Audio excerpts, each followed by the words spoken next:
Hello and welcome to Lovneesh sir की class. आज की ये शिक्षा निदेशालय राष्ट्रीय राजधानी क्षेत्र दिल्ली की वर्कशीट नंबर 37 जो कि कक्षा 8वीं के विद्यार्थियों के लिए है। यह ली गई है सामाजिक विज्ञान के इतिहास विषय से और इसमें हम फिर से एक बार पाठ नंबर 9 राष्ट्रीय आंदोलन का संगठन 1870 के दशक से 1947 तक को जारी रख रहे हैं। तो देखिए, आपको तो पता है कि हम पिछली कुछ वर्कशीट से इस पाठ के बारे में बहुत कुछ जान चुके हैं। बहुत सारे टॉपिक्स हमने पढ़े, हमने समझे। अब कुछ और टॉपिक्स जो कि इस वर्कशीट में दे रखे हैं उनको जानने की कोशिश करेंगे। तो चलिए बिना समय गवाए शुरुआत करते हैं मेरे साथ और समझने की कोशिश करते हैं। तो सविनय अवज्ञा आंदोलन के बाद गांधी जी ने और कौन सा आंदोलन किया, देखते हैं एक बार। भारत छोड़ो और उसके बाद महात्मा गांधी ने दूसरे विश्व युद्ध के बाद अंग्रेजों के खिलाफ आंदोलन का एक नया चरण शुरू किया। उन्होंने अंग्रेजों को चेतावनी दी कि वे फौरन भारत छोड़ दें। गांधी जी ने भारतीय जनता से आह्वान किया कि वे करो या मरो के सिद्धांत पर चलते हुए अंग्रेजों के विरुद्ध अहिंसक ढंग से संघर्ष करें।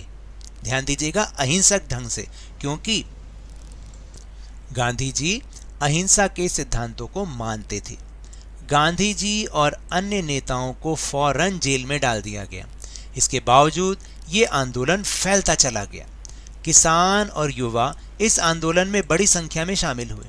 विद्यार्थी अपनी पढ़ाई लिखाई छोड़कर आंदोलन में कूद पड़े। देश भर में संचार तथा राज्य सत्ता के प्रतीकों पर हमले हुए।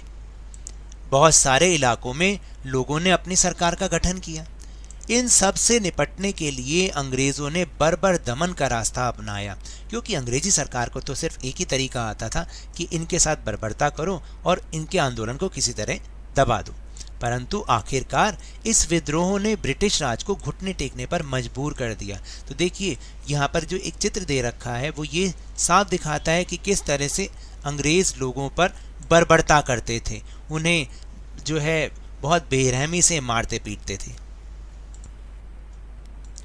फिर है स्वतंत्रता और विभाजन की ओर। पार्टी में मुस्लिम लीग ने देश के पश्चिमोत्तर तथा पूर्वी क्षेत्रों में मुसलमानों के लिए स्वतंत्र राज्यों की मांग करते हुए एक प्रस्ताव पारित किया। उन्हें यह डर लगा कि यहाँ मुसलमान अल्पसंख्यक हैं और किसी भी लोकतांत्रिक संरचना में उन्हें हमेशा गौण भूमिका ही निभानी पड़ेगी। गौण का मतलब यानी उसे हमेशा सेकंड प्लेस पर ही रखा जाएगा। उनको यह भी भय था कि संभव है कि मुसलमानों को प्रतिनिधित्व ही ना मिल पाए। 1937 में मुस्लिम लीग संयुक्त प्रांत में कांग्रेस के साथ मिलकर सरकार बनाना चाहती थी, परंतु कांग्रेस ने इस प्रस्ताव को स्वीकार नहीं किया, जिससे फासला और बढ़ता चला गया। यानी कांग्रेस और मुस्लिम लीग के बीच में फासला बढ़ता चला गया, क्योंकि उनके बीच मतभेद बढ़ रहे थे। 1946 में दोबारा चुनाव हुए। सामान्य निर्वाचन क्षेत्रों में कांग्रेस का प्रदर्शन तो अच्छा रहा, परंतु मुसलमानों के लिए आरक्षित सीटों पर लीग को बेजोड़ सफलता मिली। लीग पाकिस्तान की मांग पर चलती रही, यानी मुस्लिम लीग ने अब एक अपनी मांग बना ली थी कि उन्हें पाकिस्तान चाहिए। फिर है कैबिनेट मिशन, जो कि एक बहुत इंपॉर्टेंट टॉपिक है। इसके बारे में हमें जानना बहुत जरूरी है। मार्च 1947 में ब्रिटेन के मंत्रिमंडल ने इन मांगों के औचित्य को समझने और स्वतंत्र भारत के राजनीतिक भविष्य को तय करने के लिए एक 3 सदस्यीय परिसंघ भारत भेजा, जिसको कैबिनेट मिशन का नाम दिया गया। देखिए, तो अब क्योंकि इनमें फासला बढ़ता जा रहा था मुस्लिम लीग और कांग्रेस में, तो आखिर जो मुस्लिम लीग डिमांड कर रही थी, जो जैसे वो कह रही थी, तो अब ये जो सारी मांगे हैं और ये जो पूरा स्थिति हो रही थी, इनको सही ठहराने के लिए या आगे कैसा राजनीतिक भविष्य होगा स्वतंत्र भारत का, इसको तय करने के लिए ब्रिटेन से 3 सदस्यीय दल भारत भेजा गया।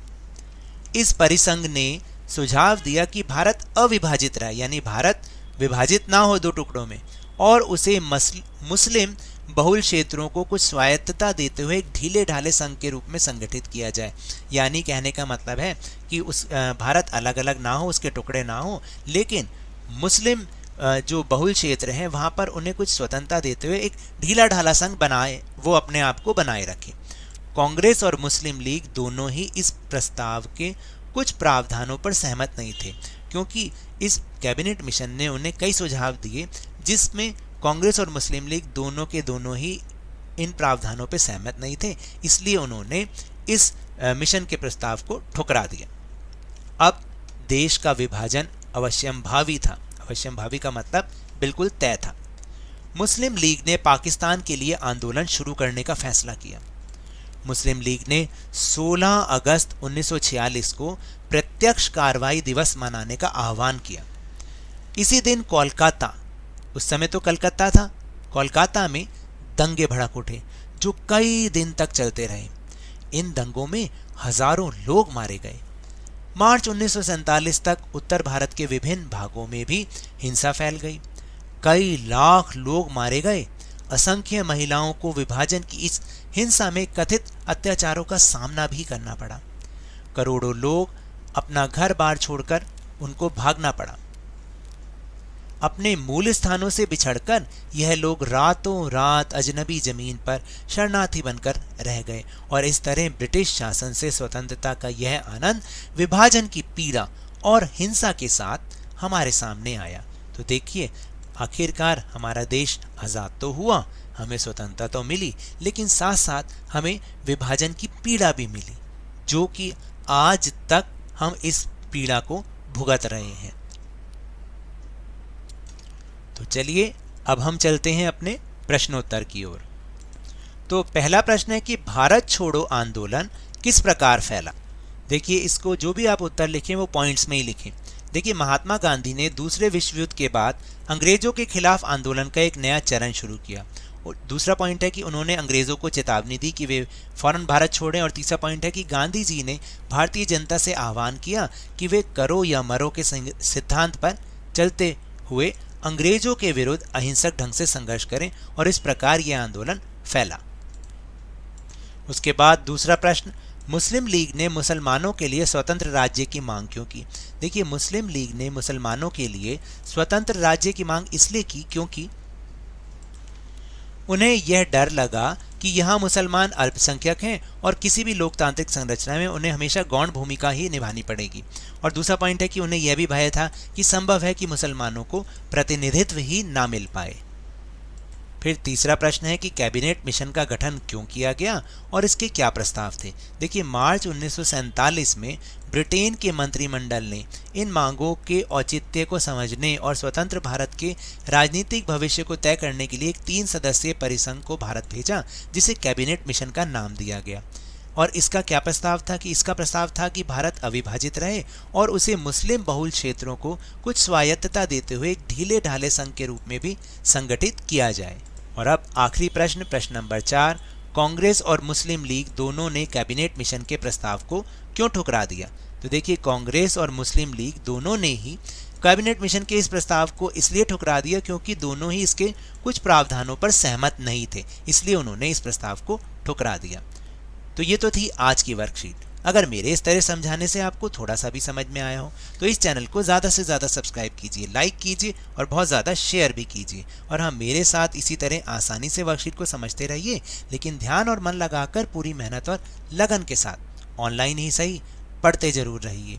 और अगर आपको कोरोना वायरस को हराना है ना, तो मास्क अवश्य लगा के रखिए और जब भी संभव हो और जब भी उपलब्ध हो इसकी वैक्सीनेशन अवश्य कराएं, क्योंकि कोरोना को हराना है और ज़िंदगी को एक बार फिर से सुहाना बनाना है। इसी उम्मीद के साथ बहुत बहुत धन्यवाद।